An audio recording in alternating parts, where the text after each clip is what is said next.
caso que trazemos agora ao Boa Tarde pode ser que tenha informações úteis que possam ajudar os meus próximos convidados. No passado no dia 1 de setembro, por volta da meia-noite, um acidente deixou Fábio Gerós, de 28 anos, em coma. Ele seguia de moto e o condutor do automóvel que terá causado o acidente não terá respeitado o semáforo vermelho e abandonou a vítima no local. Desde então, os amigos de Fábio criaram no Facebook um movimento para encontrar pistas que permitam a identificação deste condutor. 2 destes amigos do Fábio estão cá. Boa tarde, Filipe. Boa tarde, Pedro. Antes de mais, pergunto como é que está o Fábio. O Fábio continua em coma, tem tido algumas respostas, algumas melhorias, mas nada por aí além. Mas estamos com esperança. Já passou por uma fase mais difícil, que foi os primeiros 24 e os primeiros 48 horas. E ele está a corresponder aos poucos. Nós estamos com muita fé e muita esperança que ele recupere. Portanto, Pedro, sabe também do estado do Fábio, que entretanto tem tido, vocês foram informados clinicamente do tipo de evolução que ele está a fazer? Tem essa informação? Sim, os médicos tentam manter-nos minimamente informados. Nós também gostamos de ir lá, falar com os médicos, e eles apoiam-nos e falam connosco, explicam-nos. Eu sei que ele recentemente, não sei quando, deu um sinal de apertar a mão a alguém. Foi isso que aconteceu? Sim. Foi a última boa notícia? A última boa notícia foi precisamente ontem, em que ele reagiu com a mãe e, ao que parece, nada de especial, mas tentou, tudo indica, mexer a boca para falar e apertou a mão à mãe e à tia também. E são todos bons indícios, porque uma semana atrás estava com horas de vida, supostamente. E estas pequenas coisinhas para nós, é uma festa dia-a-dia, mas sempre com os pés na terra, eu guardar o melhor. Porque a situação é mesmo muito grave. O Filipe é amigo do Fábio há quanto tempo? Há 20 anos. Desde sempre, quase? Sim, sim. Como é que soube deste acidente? Soube através do irmão dele. Que ele, após o acidente, ele estava com um grupo de amigos do qual eu não faço parte, mas conheço-os, e então não foi possível contactar nem a família, nem a mim, e se calhar seria uma ligação à família, e não foi possível. E através do nome, e pelo facto do irmão dele ser polícia, e o último nome dele é como eles se tratam, e conseguiram chegar até ao irmão dele, e o irmão ligou-me a mim, já eram 7 da manhã, com a notícia. Pedro, eu sei que também é amigo do Fábio já há alguns anos. Esta iniciativa de vocês quererem ajudar a localizar o condutor partiu de si, do irmão dele? Exato. A minha esposa falou-me que há uns tempos atrás, no Barreiro, que nós vivemos no Barreiro, houve uma situação semelhante, uma menina que foi atropelada na Avenida do Bocage, e criou-se um movimento parecido para tentar encontrar o condutor. Eu falei com o irmão dele deu o aval dele, e a autorização para meter a fotografia dele no Facebook, claro, e pronto, e criou-se um movimento. O que é que vocês têm sentido que há pessoas a aderir, que está a ser feita essa divulgação? Já vai em cerca de 16.300 partilhas neste momento. Portanto, a rede de contactos no Facebook, de facto, é extraordinária e chega-se a muita gente rapidamente. Obviamente que nem toda a gente, ou a maioria, não tem informações sobre o que aconteceu neste acidente. Mas, Filipe, aquilo que vocês souberam foi que o Fábio tinha saído do trabalho. Portanto, ele deslocava-se para casa, como fazia habitualmente. Exato. De motorizada. Fez um pequeno jogo que sabemos que ia pôr gasolina e depois ia para casa e depois ia ter com os amigos. E foi assim, com essa demora toda, que os amigos estranharam e começaram a ligar, como não tinham os contactos diretos de família e amigos, os casos de outra maneira, começaram a ligar para hospitais, visto que vinha de moto, para hospitais, e depois quando telefonaram para a GNR também não conseguiram qualquer informação, e para a PSP de Montijo tinham o registro de um acidente de moto. E eles deslocaram-se logo, foi quando verificaram que era mesmo o Fábio que tinha tido o acidente. E foi realmente violento. O que é que vocês sabem sobre o local do acidente e a forma como ele terá decorrido? O Fábio, ao que tudo indica, e não estávamos lá para ver, é evidente, ele estava a passar um verde, sinal luminoso verde, e o senhor do carro, ou a senhora, não respeitou o vermelho. Há pessoas no local que não viram o acidente em si, mas no momento do impacto, com o barulho, olharam e puderam constatar isso. Mas, ao que tudo indica também, essa pessoa pode não ter provocado o acidente de propósito, e acreditamos, ninguém quer isto, porque aquela estrada é propícia a este tipo de acidentes. E já não é o primeiro caso, porque o sinal verde para a direita parece que é o sinal verde para ir em frente. Portanto, o Filipe está a dizer que admite que no momento do acidente que a pessoa possa se ter baralhado e ter pensado que estava com o sinal verde e afinal estava com o sinal vermelho. Portanto, as pessoas que viram já depois, que sentiram o impacto e o barulho, o condutor desapareceu. O condutor ainda teve uma reação de parar, porque começaram a chamar por ele. Mas ele brandou muito até que... Portanto, ainda houve uma fase em que tentou ser humano, mas depois decidiu fugir. E isto é isso que nos revolta. Choca o Filipe? Choca-me um pouco. Não sei o que é que passou naquela cabeça no momento, mas aquele bocadinho que ele pensou que podia ter parado e não parou, é desumano.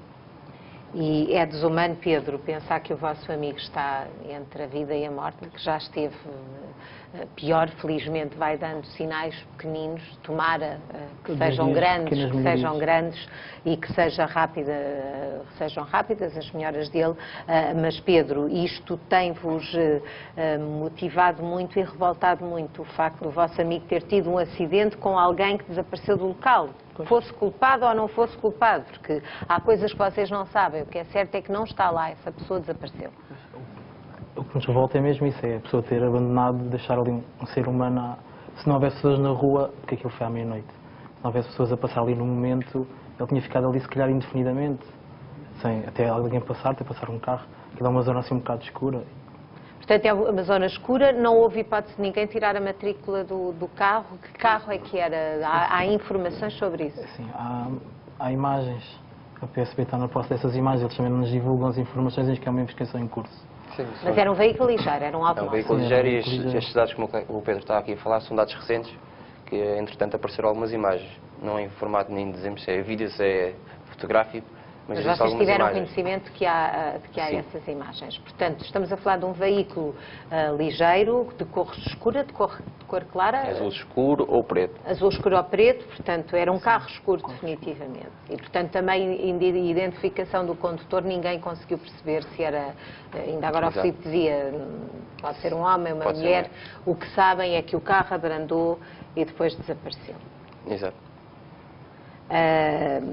Entretanto, nós, a propósito disso que vocês estavam mesmo agora a dizer, o que é que leva uma pessoa a não prestar auxílio? O Pedro manifestava o choque por saber que o amigo estava ali, quem causou o acidente, ou pelo menos quem estava envolvido, desapareceu. Eu não sei o que é que passa pela cabeça de uma pessoa, as razões que terão motivado, até porque não sabemos que pessoa é essa, mas para falarmos um bocadinho sobre isto, está connosco a psicóloga Dória Santos, agradeço-lhe por se juntar a nós, muito boa tarde, mas à partida isto deixa-nos chocados, alguém que se envolve num acidente e desaparece sem deixar rastro. Entretanto, o acidente foi dia 1 de setembro, significa que até hoje já houve vários dias para a pessoa cair nela e dizer era eu que estava no local. Isso, tanto quanto sabemos, ainda não aconteceu. Quem é que faz uma coisa destas? Posso fazer-lhe esta pergunta? Não sei se é desta forma. Com certeza que pode fazer, mas já referiu que não sabemos quem é esta pessoa e, portanto, estamos a analisar um desconhecido. O que podemos analisar é as tendências humanas, não é? E muitas vezes o trânsito, os acidentes, mas mesmo quando não há acidentes, o trânsito é um palco da condição humana, não é? E nós sabemos que o ser humano, em situações limites, reage de uma maneira que às vezes não está à espera, não é? Que às vezes não previu, e esta pessoa pode estar decepcionada consigo própria, não é? Pode estar assustada, pode ser uma pessoa com um percurso normal, até em termos de condução, que cometeu uma violação, não é? Porque violou as regras de trânsito, apesar de se saber que é um sítio dúbio, não é? Um sítio confuso, mas naquele momento, naqueles segundos, é tal e qual como num acidente, são frações de segundos, não é? Que decidem o que vai acontecer. Nas nossas decisões, nas situações limite, também são frações de segundos que que presidem a uma decisão que é muito importante e que neste momento levou esta situação em que estamos e às consequências para a vida do Fábio. Está a dizer-me que qualquer um de nós, numa circunstância destas, não consegue garantir à partida o que é que faria? Porque para nós, de uma forma geral, o julgamento é fácil. Eu não era capaz de fazer isso, há uma pessoa em sofrimento, eu podia salvá-la. O que me está a dizer é que nós, perante uma situação limite em que temos que decidir num segundo ou dois, podemos tomar uma má decisão? Ou nem toda a gente é capaz disso? Com certeza que nós todos pensamos, porque não estamos naquela situação, que não o faríamos. Mas nós não sabemos qual é a situação limite para nós próprios. É diferente de pessoa para pessoa, não é? Mas sim, as situações limite são imprevisíveis, a reação das pessoas. Mas há vários fatores, não é? Há vários fatores de personalidade, fatores que podem determinar a ansiedade, não é? A maneira como a pessoa consegue gerir a ansiedade, aquilo que nós chamamos de estratégias de coping, estratégias para lidar com as situações do dia a dia. Porque naquele momento foi preciso aquela pessoa gerir muita coisa, gerir o instinto de proteção, o instinto, a sua pôr-se a si próprio à frente do outro, isso Exatamente. Nitidamente, porque nós até podemos imaginar que essa pessoa ficou com receio de ser culpada pelo acidente, não sabemos se teria cadastro ou não, naturalmente a pessoa pensa em si próprio numa situação destas, mas é mesmo isso, é pôr-se a si próprio primeiro do que o outro, que podia ter tido um auxílio até mais rápido, não é? O conflito que ali esteve presente foi esse, entre a autopreservação, não é? E a empatia relativamente ao sofrimento do outro, a empatia relativamente até à vida que estava ali em risco. Naquele momento, infelizmente, não foi. Mas de qualquer modo esta pessoa vai viver com isto para sempre, porque se não uma decisão destas que se toma a quente acompanha a pessoa, ela não vai esquecer. Nós estamos aqui a conversar e a tentar que alguém que possa saber alguma coisa possa ajudar a localizar esta pessoa, por isso é que o Filipe e o Pedro aqui vieram, é com esse intuito, mas nós nem sabemos se essa pessoa já telefonou para o hospital para saber como é que está, quer dizer, não fazemos ideia, é que estamos completamente no vazio. O que sabemos é que o Fábio está em grande sofrimento e é por ele que vocês estão aqui, não é? Nós queremos com isto, mais que chegar às pessoas que viram alguma coisa, chegar até ele. E essa pessoa não vai mudar nada, mas pode emendar algumas coisas. Quando ele fugiu, um ato desesperado, nós até podemos aceitar, não nos conhecemos até esse ponto. Mas já teve uma semana para pensar, para meditar. E isso é que vos faz confusão, não é? Sim, os dias estarem a passar e não haver notícia dessa pessoa. Tendo em conta que apareceram agora as imagens, não é uma boa notícia, mas esperamos que seja uma maneira de chegar até essa pessoa. E essa pessoa ainda tem o tempo de emendar algumas coisas. O Fábio era-lhe capaz de perdoar. Acha que, conhecendo o Fábio como conhece há tantos anos, acha que ele compreenderia que alguém o tenha deixado abandonado no lugar do acidente? Compreender não compreenderia, mas ia-lhe perdoar. É mais fácil, doutora Dória, é mais fácil ou mais difícil assumir um erro desta natureza à medida que o tempo passa? É cada vez mais difícil, não é?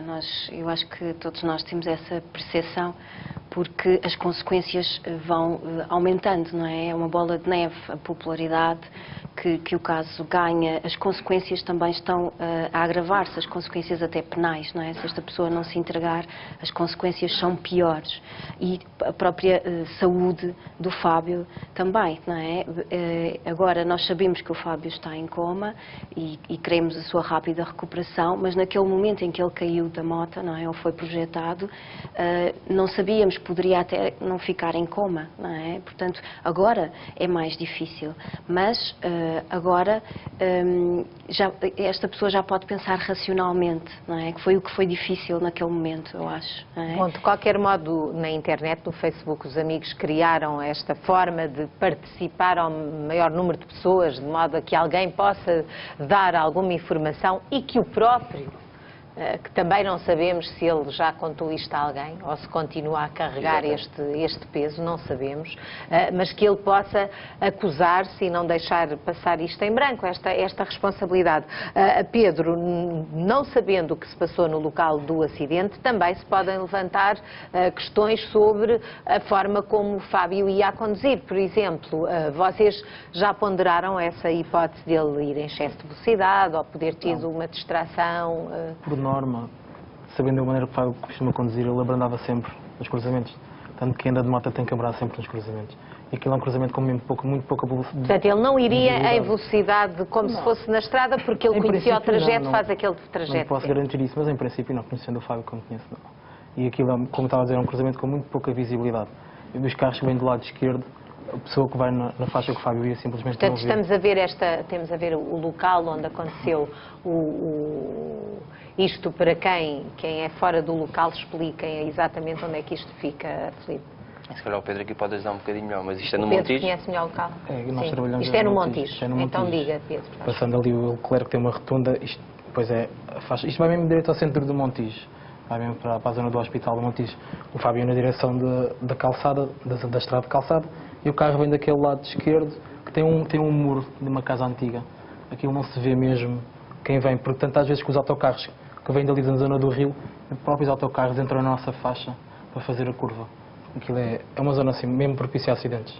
Portanto, ele indo por aqui e ele seguiria em frente? Sim. Exato.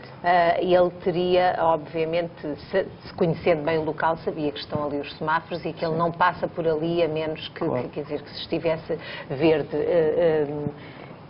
O carro embateu nele, ele foi projetado a muita distância? Eu tenho sido ele, são dos relatos das testemunhas, foi ele quem bateu na porta do lado direito do carro e depois tendo sido projetado.